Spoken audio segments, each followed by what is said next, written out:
मेरी जिंदगी का सबसे बड़ा सानेहा उस दिन पेश आया जब मैंने अपने सगे भाई को अपने ही खिलाफ खड़ा पाया। मेरा नाम आमना है और मैं लाहौर की एक पुरानी लेकिन इज्जतदार फैमिली से ताल्लुक़ रखती हूँ।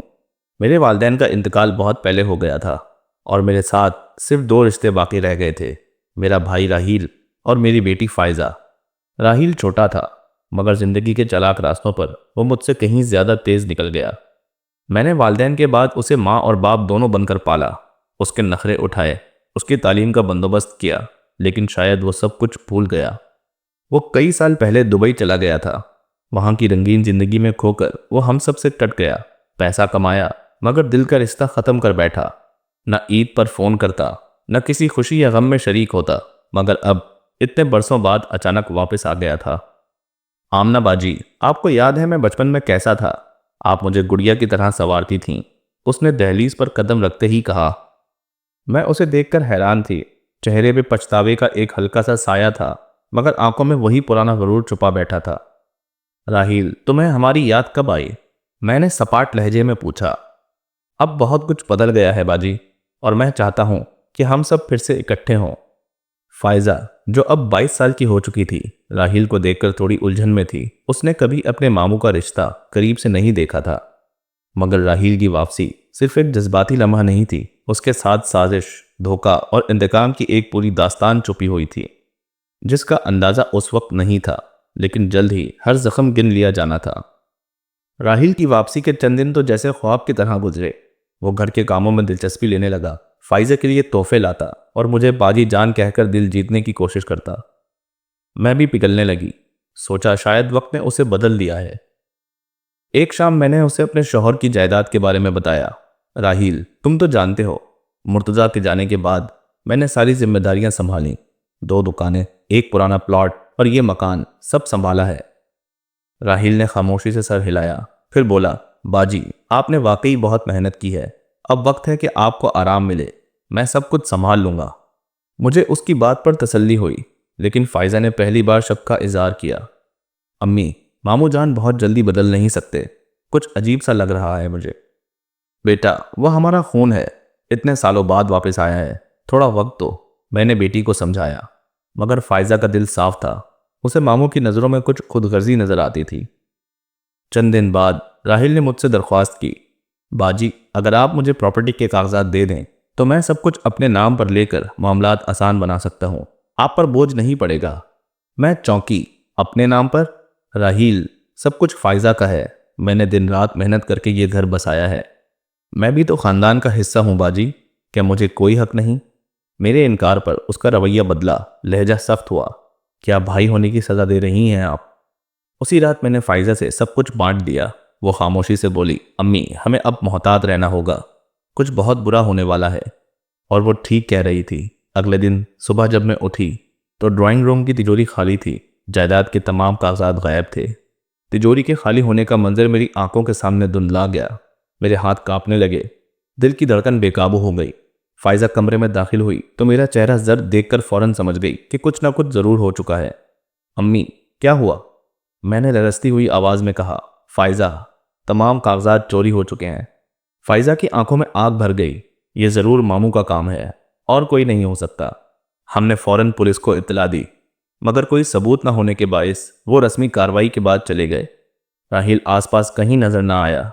उसका मोबाइल भी बंद था और उसके कमरे में भी सामान गायब था। मेरा दिल टूट गया था। जिस भाई को मां बनकर पाला, वही मेरे एतमाद को लूट कर चला गया। 2 दिन बाद हमें एक नोटिस मौसूल हुआ अदालत से। राहील ने हम पर मुकदमा कर दिया था कि यह प्रॉपर्टी असल में उसके वालिदैन की है और उसे ही कानूनी वारिस समझा जाए। मैं सख्ते में आ गई। ये शख्स तो हमें खुलेआम बर्बाद करने निकला है। फायजा चिल्लाई। अम्मी, आपने हमेशा खून के रिश्तों पर भरोसा किया, लेकिन अब वक्त आ गया है कि हम उसका हर वार पलटाएं। फायजा ने वकील से राब्ता किया, सबूत इकट्ठे करना शुरू किए।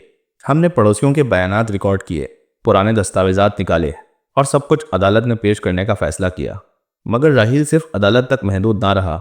उसने मोहल्ले में ऐसी बातें फैलाईं कि लोग हमें लालची, जगलालू और बदकिरदार कहने लगे। मेरी इज्जत, जो बरसों से मैंने संभाल कर रखी थी, अब हर राह चलते इंसान की जबान पर तमाशा बनी हुई थी। लेकिन मैंने फैसला कर लिया था कि अब हर जख्म का हिसाब लिया जाएगा। फायजा सिर्फ मेरी बेटी ही नहीं, मेरी ताकत थी। जब मैं हौसला हारने लगी, उसने मेरा हाथ थामा और कहा, अम्मी, हम टूटे नहीं हैं, सिर्फ वक्त के थपेड़ों से भीगे हैं, मगर अब आग जलानी है। हमने राहिल के खिलाफ केस लड़ने के लिए वकील फखरुद्दीन की खिदमत हासिल की, जो पुराने और दयानतदार कानूनदान थे। उन्होंने हमारा केस बगौर सुना और कहा, राहिल सिर्फ पैसे का नहीं, रिश्ते का भी मुजरिम है।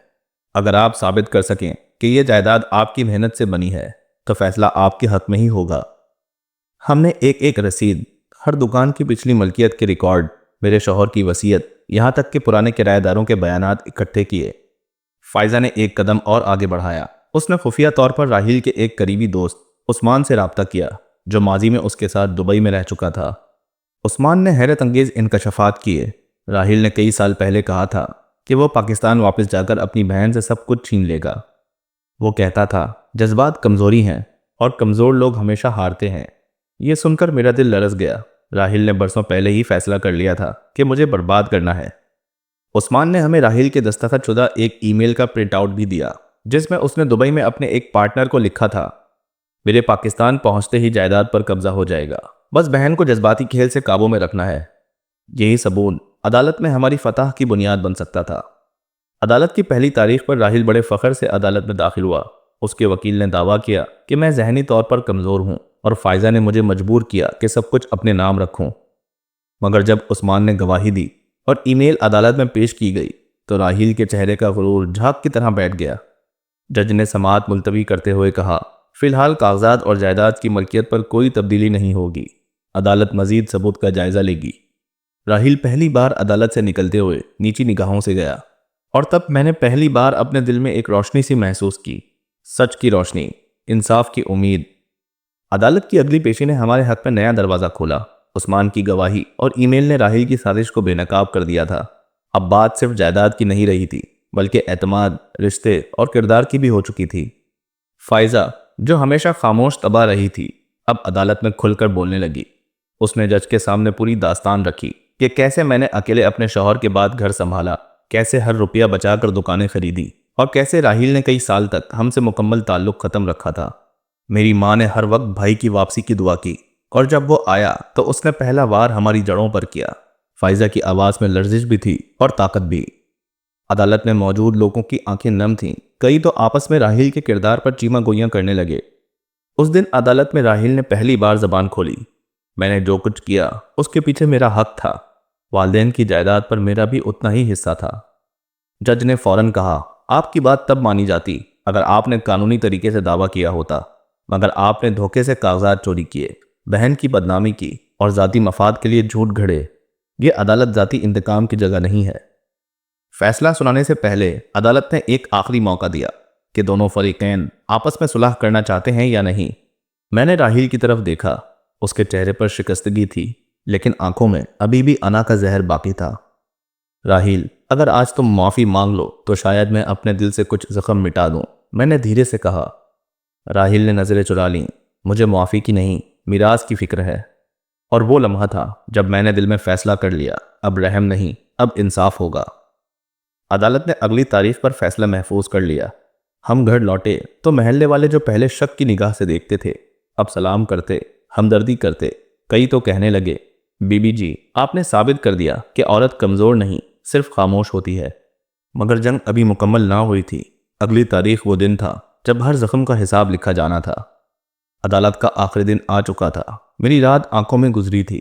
माजी के हर वो लम्हे की गूंज दिल में बजती रही जिसमें राहिल ने जख्म दिए, कभी खामोशी से, कभी फरेब से। अदालत में जज ने फरीकैन को बुलाया। अदालत का कमरा खचाखच भरा हुआ था, जैसे पूरे मोहल्ले की सांसें हमारे फैसले के साथ बंधी हों। जज ने तफसीली फैसला पढ़ना शुरू किया। इस अदालत में पेश किए गए तमाम सबूत, गवाहान और बयानात की रोशनी में ये बात वाज़ेह हो गई है कि मुद्दई राहिल ने न सिर्फ अपनी बहन आमना को धोखा दिया, बल्कि जायदाद के हुसूल के लिए गैर कानूनी तरीके अपनाए। अदालत इस बुनियाद पर फैसला देती है कि जायदाद की असल और कानूनी वारिस आमना बीबी हैं और उनके बाद उनकी बेटी फायजा। मुद्दई के तमाम दावे मुस्तरद किए जाते हैं और उनके खिलाफ जालसाजी का मुकदमा दर्ज करने की सिफारिश की जाती है। ये अल्फाज सुनकर मेरी आंखों से आंसू निकल पड़े, कमजोरी के नहीं बल्कि जीत के आंसू। फायजा ने मेरा हाथ थामा। अम्मी, हर जख्म का हिसाब वाकई हो गया। राहिल खामोश खड़ा रहा, जैसे उसे यकीन ही ना हो कि उसकी बनाई हुई दुनिया यूं जमीन बोस हो चुकी है। अदालत से बाहर निकलते हुए उस्मान हमारे करीब आया। आमना बाजी, आपने ये जंग सिर्फ कानूनी तौर पर नहीं जीती, इखलाकी तौर पर भी राहील को शिकस्त दी है।